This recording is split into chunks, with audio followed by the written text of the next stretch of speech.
Hello guys! Hello Leo! Welcome dito sa aking channel, Kapalaran 888 Leo. Alamin natin kung anong messages, vibration, gabay energy para sa lahat ng Leo friends natin na nanonood. Next 3 months to guys, April, May, June. General reading, pwede kang makaresonate dito. Leo, gamitin mo ang iyong intuition sa panunood. Okay, first card. Oh! Ganun din sa Cancer to. Stay optimistic. Okay, synchronicity. Ang ganda ng baraha mo dito. So, Leo, sinasabi ng baraha sa'yo dito na April, May, June, kailangan mong i-prioritize or kailangan mong bigyan ng oras ang sarili mo na makapag-relax. Ma-enjoy mo yung me time, yung alone time. And kailangan mong i-prioritize yung sarili mo. Self-care, diba? And huwag kang gagawa ng isang decision making na pwede mong pagsisihan. So, kailangan, parang ano kasi to, hermit mode to. Kailangan mong pag-isipang mabuti. And ito naman is parang ano siya, Four of Swords. Okay? Lahat daw ng pangarap mo, Leo, ay magkakatotoo yan. So, wag na wag kang magki-quit. Wag mong isusurrender siya. If ever may mga panahon na sa 3 months na to na feeling mo, ang tawag dito, yung expectation mo ay hindi nangyari, yung parang, nag-i-expect ako ng ganito, tapos hindi naman nangyari, sinasabi ng baraha na huwag kang susuko, kasi parating na yung milagro sa buhay mo. Be positive. Synchronicity, sinasabi ng baraha na within next 3 months, April, May, June, yung mga prayers mo, yung mga tanong mo ay posibleng masagot yan by synchronistic events, 'di ba? So be careful, beware sa messages, sa mga synchronicities or sounds, music, symbols o kano pa man. Okay, i-notice mo 'yan kasi minsan hindi natin masyadong nabibigyan ng pansin yung ganon, and nadi-disregard natin yung mga messages from our angels and guides.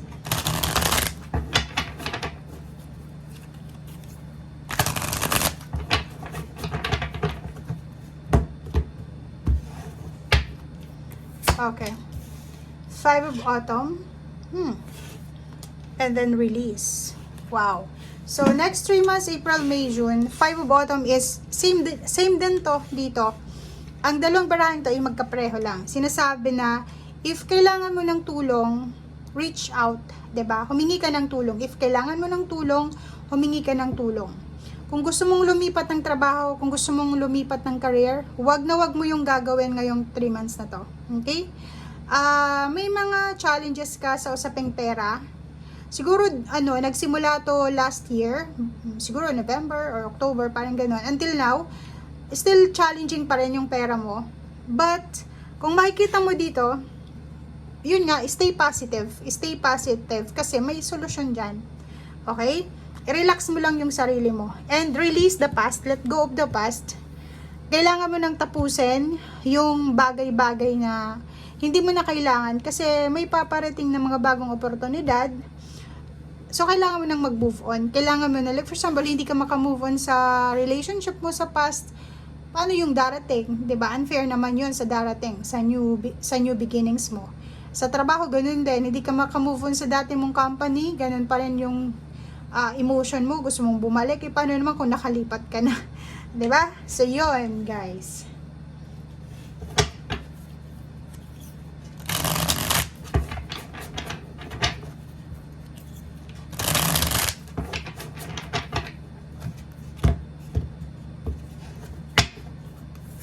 Okay, first card dito is wow, Chariot. Travel. Nakikita natin dito yung pagta-travel mo. It's either April magta-travel ka, it's either May magta-travel ka, or pwedeng June magta-travel ka.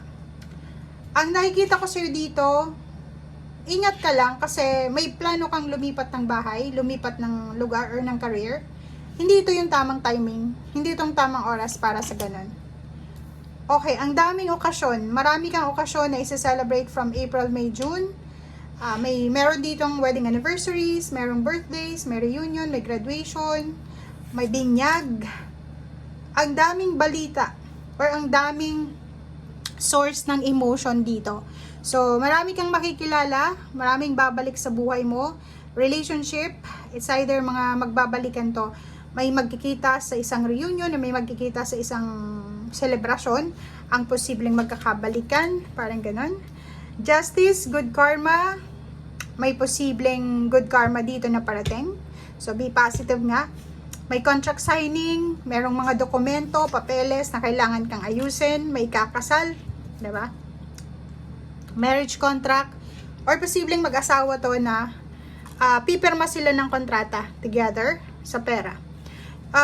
Kung ikaw ay isang babae, nakikita natin dito na yung problema mo sa pera ay posibleng masolusyonan mo siya. Meron kang mga problem sa pera, but merong dito, Earth signs, Virgo, Capricorn, or Taurus, or pwedeng water sign, Pisces, Scorpion, Cancer, na pwedeng maging solusyon, maging sagot dito sa problema mo, pinansyal. May magbibenta din dito ng sasakyan, or pwedeng ari-arian, or bahay, lupa, or inheritance.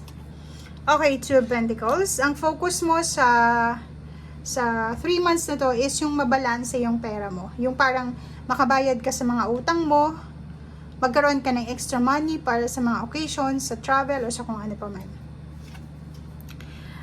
Nakikita ko sa'yo dito na meron kang takot, na meron kang mararamdaman na konting takot tungkol sa pera. Kasi ang nakikita natin dito, yun na nga, may mga financial issues kayo, challenges na pinagdadaanan, and natatakot ka, lalo na kung marami kang kailangan na bayaran na bills, or marami kang mga kailangan na asikasuhin, na papeles, parang ganun. So, kailangan mo ng pasensya. Temperance.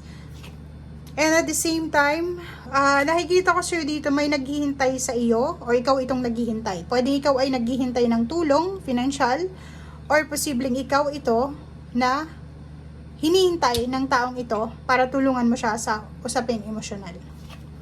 Okay, Two of Swords. Confusion. Makakaramdam ka din ng confusion, lalo na sa kapamilya, parang ganon. Nakikita natin dito guys na mayroong posibleng pagkikita ng pamilya. Kung makikita mo dito, it's parang siya, bakasyon, magkakasama, reunion siya, parang ganon. May house blessing, housewarming, meron ditong medyo impatient siya dahil sa naghihintay siya ng pera, parang ganon. May okasyon na isi-celebrate, it's either April or June, may celebration kayong gaganapin. Kaso lang, ang problema dito is pera. Naghihintay ka ng pera mo, 'di ba? May parating dito, miyembro, bagong pwedeng anak, 'di ba? Pwedeng may bagong anak ka na darating, or pwedeng yung anak mo ay gagraduate, or pwedeng ikaw yung gagraduate. Or yung iba sa inyo dito yon, may housewarming, house blessing, may okasyon sa pamilya. Okay? And nakikita natin dito na marami kang options, marami kang choices, decision na posibleng gagawin sa next 3 months na to. Okay? Thank you guys. Bye!